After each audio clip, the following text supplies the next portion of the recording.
a pas de lieu, d'espace, un peu libéré, entre guillemets, où je peux délibérer de ce qui fait difficulté dans le travail, pour retourner les organisations de travail, réinventer les organisations de travail. Il n'y a pas de bonne organisation du travail.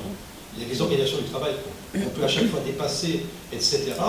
Je ne peux pas, entre guillemets, construire ma santé. Donc, il y a un enjeu majeur à pouvoir construire des espaces de délibération sur ce qui fait difficulté dans le travail, espaces protégés du poids hiérarchique.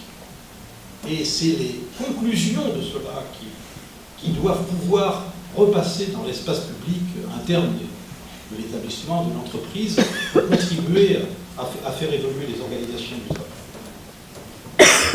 Donc on joue gros, entre guillemets, à travers les mécanismes de reconnaissance professionnelle, puisque à travers la façon dont on va construire, on va évaluer la façon dont on fait ensemble, après il y a un rapatriement dans le registre de l'aide, et c'est comme ça que je construis ma santé.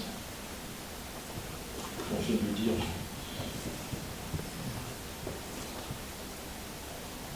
Alors, je vais vous dire la même chose avec des petits schémas, là, c'est très vivant. Maintenant, chacun peut retourner dans sa petite sieste.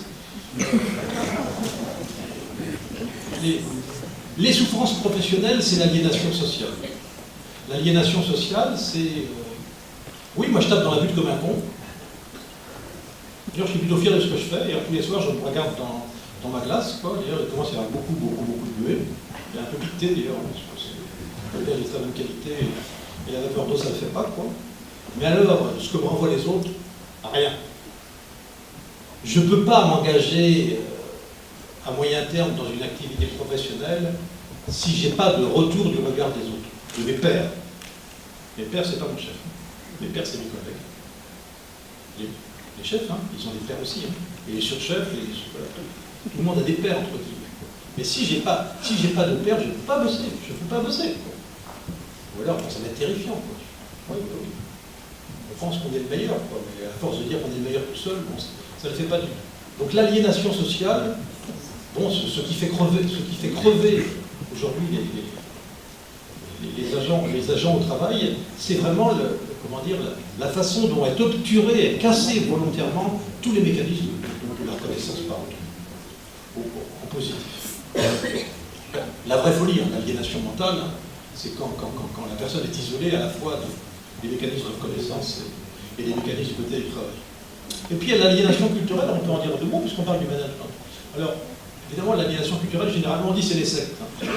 La fameuse secte en Guyana qui a dit, bon alors, allez, on y va tous, on fait un petit tour sur Uranus, on prend le petit verre de jus d'orange à l'arsenic, ouais, puis on décolle. Il y en a qu'un qui n'a pas décollé, c'était le chef de la secte, je serais vrai, vous savez, 300 morts. Alors les autres sont forcément sur Uranus, hein. Mais bon, voilà, quoi, bon. Alors, écoutez, quand il y a des responsables d'entreprise qui rêvent le fonctionnement de l'entreprise, mais que c'est complètement déconnecté de la réalité du travail des hommes, du faire, etc. Écoutez, on appelle ça comme on veut, ça s'appelle un mécanisme sectaire. Les mécanismes sectaires, ils sont dangereux. Pour eux, c'est pas gênant parce qu'ils ne s'en rendent pas compte. Hein. Les gens qui ont pris le jus d'orange, ça s'est assez bien passé globalement. Voilà, quoi. Mais c'est pour les autres. Donc il y a un vrai problème. Alors, dans l'aspect positif du triangle que je vous ai montré, au lieu d'avoir un acte traditionnel efficace, écoutez, quand vous avez des procédures qui empêchent de travailler, et qu'au lieu de s'inscrire dans une tradition de valeur et dans une tradition technique, on isole les salariés, et qu'au lieu d'avoir un mécanisme de reconnaissance, on déploie de l'injustice avec la course à l'échalote et la guerre de tous contre tous, écoutez, on déploie les soubassements des psychopathologies du travail. Alors pourquoi tout le monde, par rapport à ce néo-management, pourquoi j'ai pas 50% de gens qui sont malades, quoi, dans cette course, comment dire, à l'échalote permanente pour nommer le maximum de douleurs. Bon voilà, il y a eu, désolé, je ne peux pas empêcher de dire du mal du burn-out, je vais continuer. Donc il y a Technologia qui avait dit, d'accord, mais il y a les burn-outés, et puis il y a les pré-burn-out. C'est vrai, alors les pré-burn-outés, c'est 70% de la population. Comment voulez-vous réfléchir décemment, comment dire, avec un monceau de conneries pareil? Où on nomme ce qui fait difficulté dans le travail, etc., quoi. Mais où les gens sont malades, où les gens ne sont pas malades. Alors pourquoi il n'y a pas plus de gens qui sont malades? C'est quand même une bonne question. Pourquoi à l'époque du taylorisme flamboyant, quand les gens, enfin les bonnes âmes, ou les bons médecins du travail, quoi, quand ils rentraient dans les... Je travaille dans l'automobile 5 ans, là on rentre dans une usine. Mais c'est pas possible. Ils vont tous être malades. Et les gens ne deviennent pas malades. Et donc, ça veut donc dire que par rapport à ce qui est insupportable, on déploie des mécanismes défensifs inconscients qui nous empêchent de basculer dans la maladie. Et c'est pour ça qu'on ne voit rien, ce qui est une petite mauvaise nouvelle pour vous, parce que quand on a affaire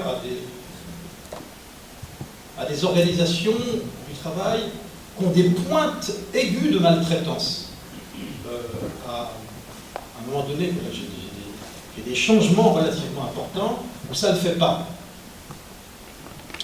Moi, je vous conseille de faire venir comme coach, ou comme médecin du travail, ou comme intervenant Georges Trou. Non, c'est les gars qui manipulent les pieds. Parce que quoi que vous fassiez, dans 2 ans, ça ira mieux. Ce n'est même pas une plaisanterie. Quoi que vous fassiez, après l'acmé de la crise psychologique, entre guillemets, ça va toujours mieux parce qu'à ce moment-là, il y a des personnes qui, majoritairement confrontées à ce qui est insupportable, vont s'abriter et bénéficier de mécanismes défensifs inconscients. Et évidemment, il va y avoir entre les 2% et les 5% des personnes qui vont, pas plus, 5% de dépression réactionnelle dans un collectif de travail, c'est effrayant comme chiffre, pour vous donner des vrais repères. Des dépressions où les gens sont invalidés, ils ne peuvent plus du tout travailler. Voilà. Généralement, on est sur des chiffres extrêmement bas.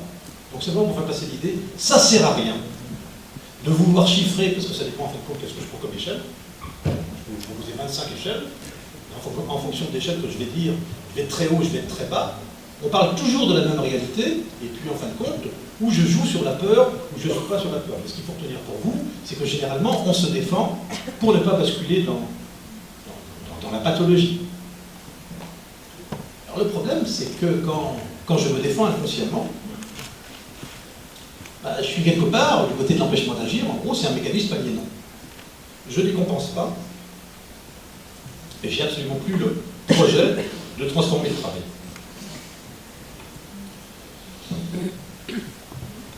Pour essayer de vous représenter un peu la chose, ce qui permet de travailler avec les autres, c'est les règles professionnelles. On appelle ça les règles de métier. Comment tu fais? Ben, moi je fais comme ça, etc. Tout fier de mon tour de main, oui d'accord, mais enfin, ouais, etc.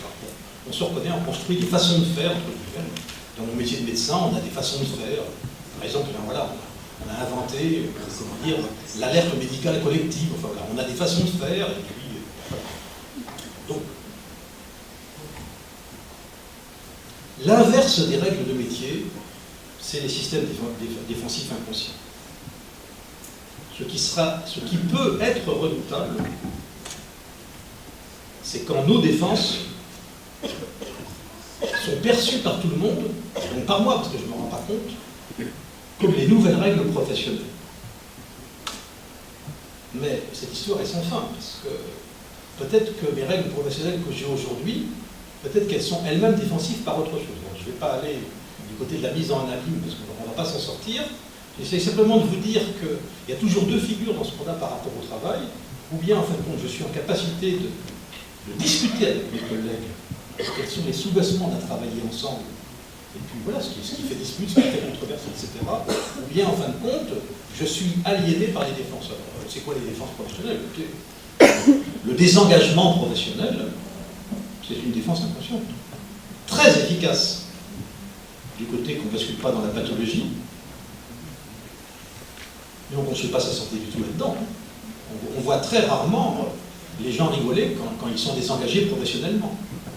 Et quand le désengagement est construit, pour le rattraper, il va falloir se lever de bonne heure. C'est ce que je disais un peu tout à l'heure. Donc on peut, à un moment donné, extrêmement facilement casser les dynamiques d'engagement, et il n'empêche que les gens sont un peu protégés par les défenses inconscientes.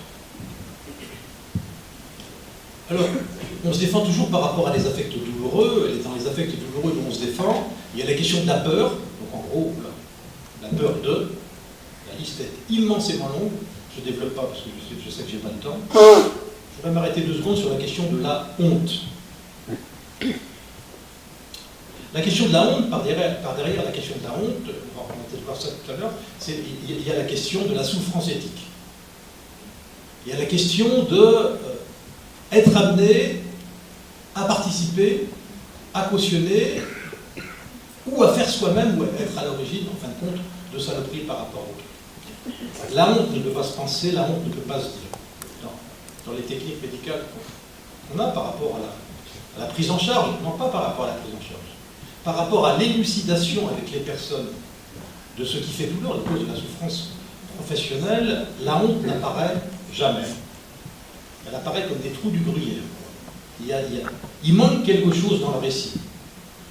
Et les gens se défendent très très chaud, enfin, voilà, contre la question de la honte pour pas l'apercevoir. Puis à un moment donné, les choses vont pouvoir se reconstruire. Ce qui est effrayant par rapport aux pratiques honteuses auxquelles on a pu contribuer de près ou de loin, etc., c'est que derrière la honte, il y a la haine de soi. Et la haine de soi, c'est la mort. Et dans les psychopathologies très lourdes, souvent il n'y a que la peur. Mais il peut aussi y avoir la honte. C'est pour ça que l'histoire de l'épuisement professionnel me fout des boutons de façon absolue. Parce que quand il s'agit, en fin de compte, de remonter, en fin de compte, l'histoire de l'activité des personnes pour qu'ils arrivent à reprendre pied dans la compréhension de quelque chose, on va quand même pas faire le coup, c'est parce que vous êtes fatigué par tout ça, quoi. À un moment donné, comment dire, il y a des affects qui ont été profondément bouleversés, et il n'y a pas de raison de ne pas arriver à penser les conséquences de cela avec cela. Bon, vous avez compris donc que les stratégies défensives, elles sont aliénantes, c'est un piège à con pour aller vite, quoi. Bon, et autrement, les gens, ils basculent dans la pathologie. Alors, je ne vais pas avoir le temps de trop développer, donc je vais dire maintenant des paroles un peu en flash. Bon, il y a les pathologies, et puis il y a l'avant-pathologie. Dans les avant-pathologies, on les repère extrêmement mal. C'est plutôt des choses qu'on ne comprend pas. Alors par exemple, bon, les troubles cognitifs, on appelle ça les troubles cognitifs en secteur, en gros, c'est les collègues qui résonnent à l'envers. Voilà, je connais bien, ça fait des années qu'on bosse, et puis tout d'un coup, qu'est-ce qu'il peut raconter comme connerie? C'est incroyable. Enfin, il n'arrive plus à analyser la situation. Il y a des mécanismes de clivage à différents degrés qui commencent à se mettre en place, et à un moment donné, ça ne le fait pas. Voilà. C'est pas facile. Pas si facile que ça à repérer. Dans d'autres mécanismes de souffrance, bon, il y a des gens qui, pour des raisons de structure de personnalité, donc voilà, de plaisir au travail, de l'histoire du travail, sont hyperactifs, ils tapent dans la lutte, etc. Et puis à un moment donné, cette hyperactivité, elle peut basculer en activisme. La bascule en activisme, c'est que je vais continuer à bosser comme un con pour ne pas devoir penser ce qui est impensable de mon point de vue.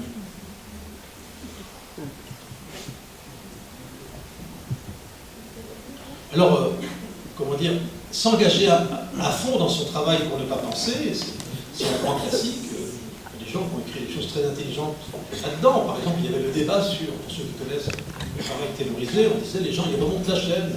Ah, c'est ludique. Là, c'est un jeu. Pas du tout. Pas du tout.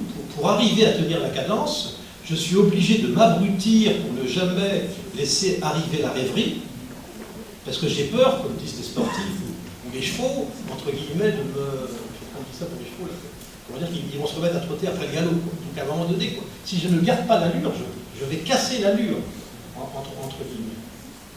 Donc, l'activisme professionnel, c'est un mécanisme défensif, et la façon dont on tient sur la chaîne, comment dire, pour ne pas être submergé par l'aliénation que j'y déploie, etc., je suis obligé d'assujettir ma propre rêverie, entre guillemets, ma capacité à rêver, comment dire, pour pouvoir tenir la cadence. les personnes qui vont assujettir leur capacité à rêver, quand il faut commencer à une façon de repérer, c'est triste, à en mourir, j'allais dire, ils ne peuvent plus jouer avec les petits-enfants. Parce que si vous n'arrivez pas à rentrer dans le ludique complètement ailleurs, voilà, on ne peut pas jouer avec les tout petits. Là, on ne peut plus. On ne peut plus du tout. Et puis donc, il reste dans les souffrances invisibles la question de la maltraitance professionnelle. Alors qu'on met derrière tout ce qu'on veut, le burn-out, le harcèlement, etc. Mais derrière tout cela, souvent, ce sont les pathologies de la solitude, ça je vous en ai parlé. Là. Alors, pour nommer un peu les grands processus de psychopathologie, bon, alors, attention, je vais vous dire des choses sur les psychopathologies, mais je voudrais faire passer une autre idée sur lesquelles l'aspect émergé de l'iceberg,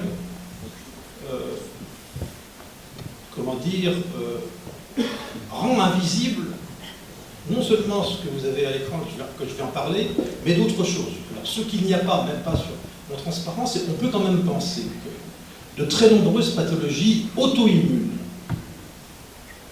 de la thyroïdite au diabète de type 2, toutes les pathologies auto-immunes, neurologiques, les pathologies auto-immunes digestives, comme la maladie de Crohn, etc., on peut quand même penser que tout cela a aussi à voir avec éventuellement des effondrements de l'économie du travailler. Je peux en crever dans tout un tas de pathologies qui ne sont pas des somatisations au sens où les psychosomaticiens le disent. La somatisation, à ce moment-là, c'est plutôt, en fin de compte, la douleur que j'ai dans ma tête, elle est dans le corps. Je peux générer des transformations complètes de mécanismes de contrôle de mon organisme et basculer dans des pathologies graves. Alors, où c'est extrêmement bien instruit, c'est tout le cardiovasculaire. 25% des infarctus de personnes qui travaillent ont pour cause le travail. 25%, comme on dit, c'est une enquête il y a quelques années qui le montre. Pour la rhumatologie, c'est largement acquis. Les troubles musculo-squelettiques, c'est pour ça que le patronat est en train de casser systématiquement le tableau 57, pour ceux qui connaissent un tout petit peu le débat. Alors maintenant, avant il y avait les pathologies d'épaule, maintenant il faut passer son temps comme ça, 66%, pour pouvoir... Non mais gros, vous avez compris. Je ne plaisante pas, c'est avec une ambulation de 66% dans les 2 tiers de l'activité. Littéralement fou. On est passé de 5 000 à 80 000 troubles musculo-squelettiques. Maintenant, évidemment, on est en train de casser systématiquement le thermomètre, pour lesquels, d'ailleurs, il y a tout un tas de chercheurs, de messieurs du travail, qui se sont prêtés au jeu. Vous savez, quand vous avez des résultats épidémiologiques, c'est quand même pas très compliqué de faire varier le curseur. Bon, et alors, si je monte un peu le bras, et puis si je monte un petit peu le temps où je monte le bras, à un moment donné, je vais arriver à reconnaître que là, 10-20%, vous m'en mettrez 20%. Vous m'en mettrez 20%. C'est effrayant. Donc, en gros, les 3/4 de la rhumatologie, la moitié de la cardiologie, la moitié probablement de la psychopathologie, c'est facile à vérifier, c'est les invalidités de 2e catégorie qu'il y a dans la population générale, s'originent du côté du travail. On n'a pas en invalidité de 2e catégorie, dans le système général, des psychotiques ou des autistes. Les psychotiques étaient un peu au travail, maintenant ça fait longtemps qu'on commence à les libérer, les autistes, ils n'y étaient pas du tout. Donc en gros, on a 3 grandes catégories de pathologies qui sont les pathologies, et de processus pathologiques qui sont les processus de pathologie de surcharge, de post-traumatique ou de la solitude. Retenez simplement qu'à travers ces figures de processus, je peux retrouver les trois figures de psychopathologie que j'ai nommées tout à l'heure, peut-être les dépressions réactionnelles professionnelles. Alors des médecins disent on enlève professionnellement. Voilà, quoi, les stress post-traumatiques, là il ne dit pas grand-chose, parce que c'est un accident de travail, il n'y a pas le temps de ramener sa fraise, quoi. Ou bien les anxiétés généralisées. Alors dans l'anxiété généralisée, là comme on n'a pas nommé le mécanisme, on leur de médecin, et il ne sait pas quoi dire. Donc comme je suis un peu au bout de mon temps, alors sachez que je pourrais vous dire des choses vachement intelligentes sur les 3 mécanismes, donc je ne vous les dirai pas, parce que moi je suis très très respectueux du temps qu'on me donne. Voilà, bon, non, je vous montre ça pour vous faire envie, parce que comme ça on discutera d'un débat. Donc voilà quoi. Sur la question des suicides professionnels, attention piège à con. Première idée. Vous n'avez aucun espoir de vous transformer en syndicaliste de Croix-Rouge pour aller repérer les gens qui vont se suicider demain. Ça ne peut pas marcher. Pourquoi? Parce que ce sont généralement les gens les plus engagés dans leur travail, les 2 tiers, les 3 quarts, qui mettent fin à leur jour.